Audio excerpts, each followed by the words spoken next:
this video we're going to be transforming the root function, which, as we recall, is f of x equals root of x, right? So in here, the best way to go about this is to just simply try to graph something in the form of the root function.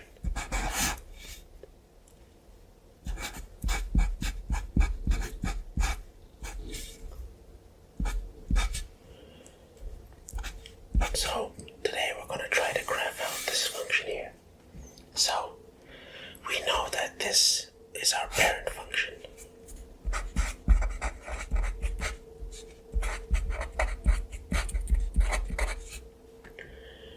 And we're going to do this one step at a time.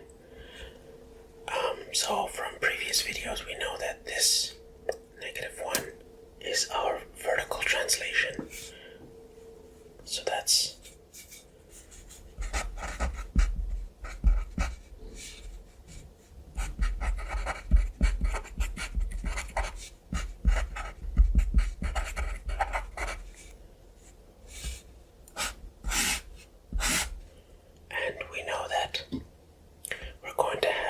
number 2 is going to give us a horizontal compression. Or, no, let's do the other translation, the horizontal one.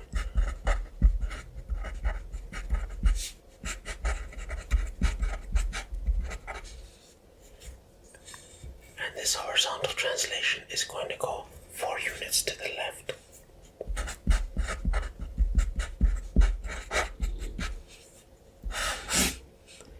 And then we're going to do our horizontal compression.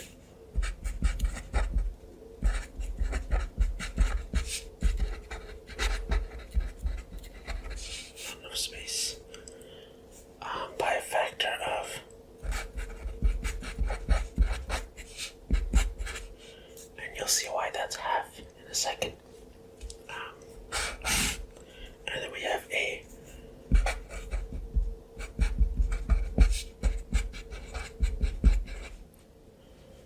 vertical stretch by a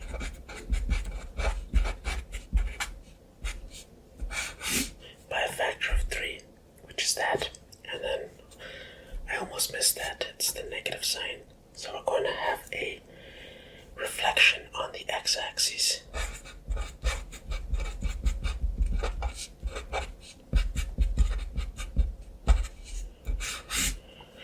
So these are the 5 transformations that we're going to do on this this function, this parent function, that will get us from here to here. So let's start by writing this out, or sketching this out.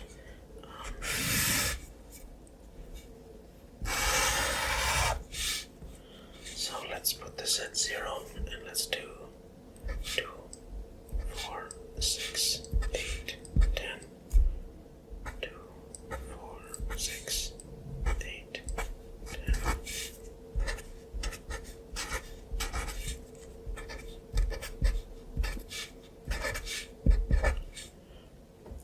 So we know that our original function is going to look something like this. This one right here, f of x.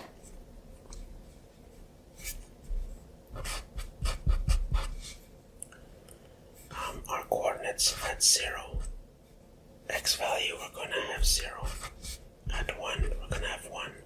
When we have an x value of, say, 4, then we're going to have 2, which is here. And so 1 to 1, 4 to 4, 4, 2. And then we also have another 9, 3. So when you plug in 9 as x, the square root we get is going to be 3.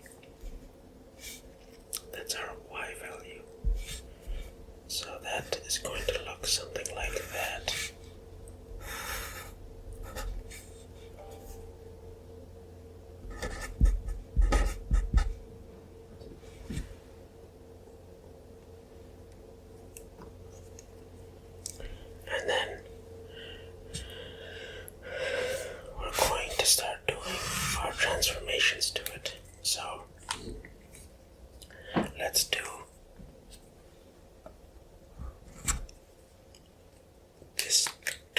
first, right here. This 2 is going to be a horizontal compression. So, what happens when we start writing the 2 out? F of 2 of x.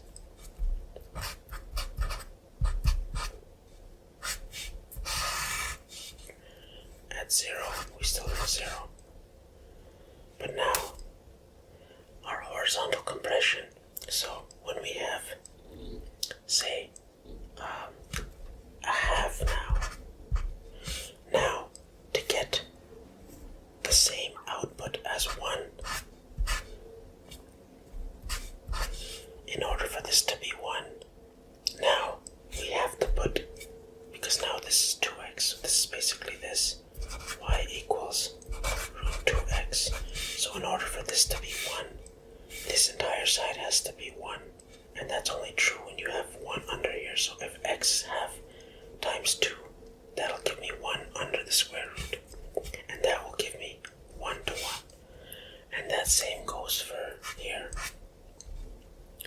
To get the same value 2, I can't put the same x here. I have to put 2x under the bracket. So 4 over 2 is 2.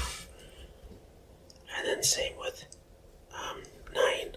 So instead of 9 at 3, my x value will now be 4.5. So now, if I was to write the exact same coordinates here, now at half, I have 1. So half of, so before it was 1 to 1, it was there, so now it's about here, smaller, and then 2, 2, and then I have 4.5, and that's 3, which is somewhere there.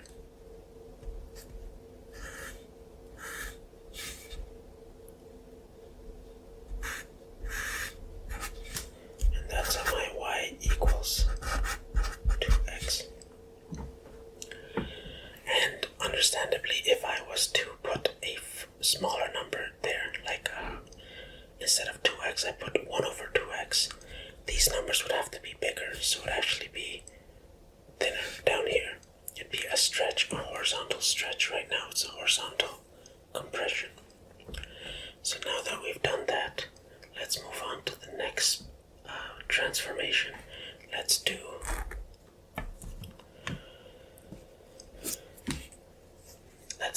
our vertical factor of 3. So now we're going to have 3 times f of 2x. So now, whatever this was, now we're going to have to put in, we know 0, 0 is going to be the same. But now we have a vertical stretch of 3, so whatever this was, we're going to multiply by 3 to obtain the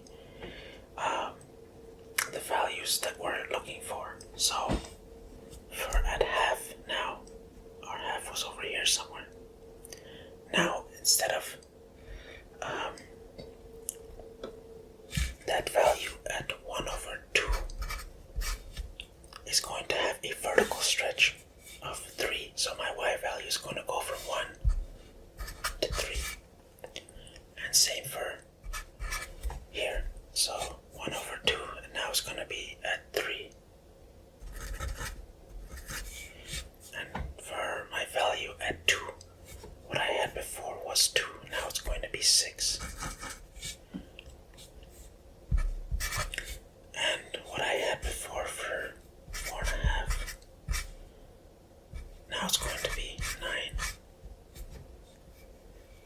That's about here.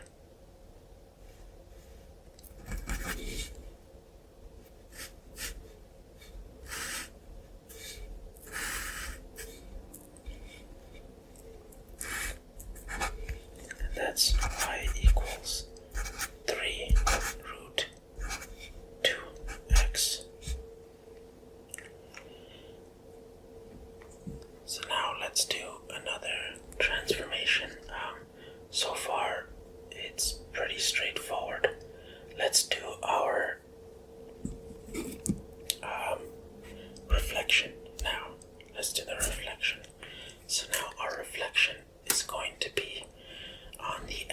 x-axis. So now instead of 3f of 2x, we're going to do negative 3f of 2x. So now, whatever we had before for our x as the, now our output, basically, so let me write that one out too. So this one here is y equals 3 times 2x. So whatever the last one was is multiplied by 3. And now the output, our y value, is going to be the negative of that. So our y values here will become negative except our origin. So same with our 1 over 2. That's going to be negative 3. Our 2 will become negative 6. Our 4.5 will become negative 9. So let me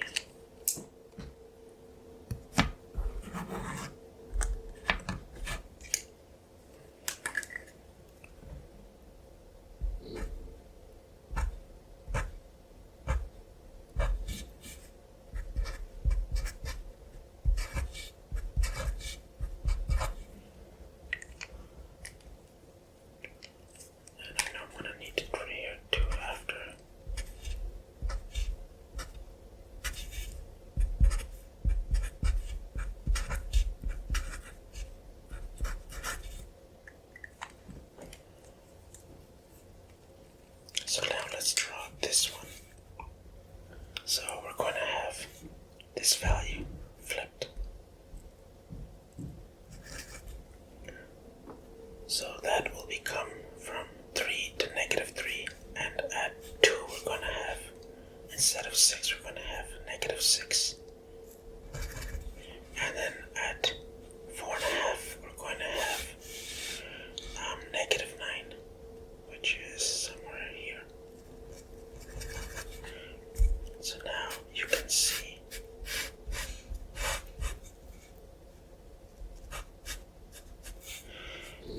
this graph has been flipped on the x-axis. So this is now y equals negative 3.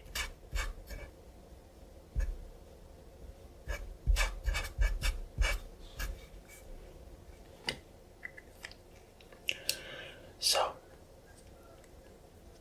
where do we go from here? So this is our red one.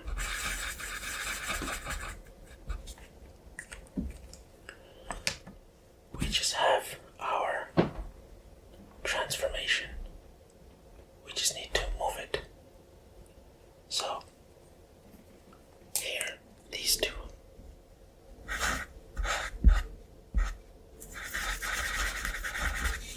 So we're gonna go down 1 and left 4.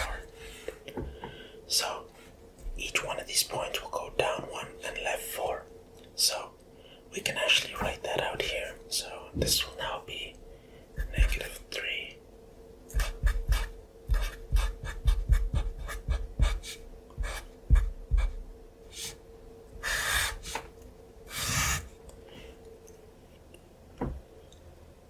So we're going to have something like this. So our origin is now going down 1. So our y value is being decremented by 1. And then our x value is being shifted over left. So negative 4. And now I can just do that with all of these. So 0.5 minus 4 is negative 3.5. 2 minus 4 is negative 2. 4.5 minus 4 is 0.5. And same with these. I just subtract one more because I'm going down. So now I'm negative 4, negative 7, negative 2. Now these are now my new points. So negative 4, comma, negative 1. Now I have that point. That's my origin. So this one went negative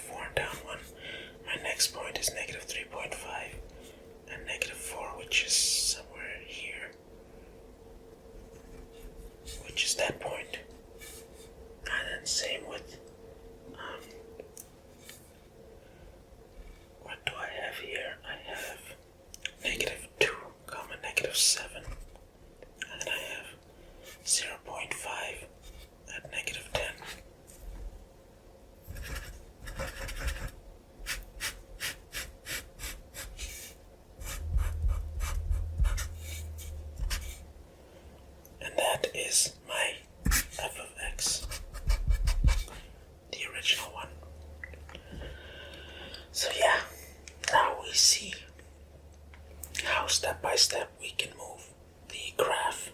And one more thing we can do is just quickly state the domain and range. So our domain is how many x values we have. So x we know starts from -4 and we'll go that way. So x will be greater or equal to -4 when we got exceed r. And our range is going to be, I think the highest y value we have is -1 and then it only goes down. So our y is going to be all real numbers, but limited to y is greater or equal. Sorry. Y is less. No, I had it right the first time. Y is less or equal to -1. But yeah, x is going to continue in the positive, y will only go down. Okay. So that's what I have, and I'm going to give myself full marks. So yeah, that's all for this video on transforming the root function. I hope I didn't confuse anybody, and I hope the colors helped. But yeah, I shall see you in the next one.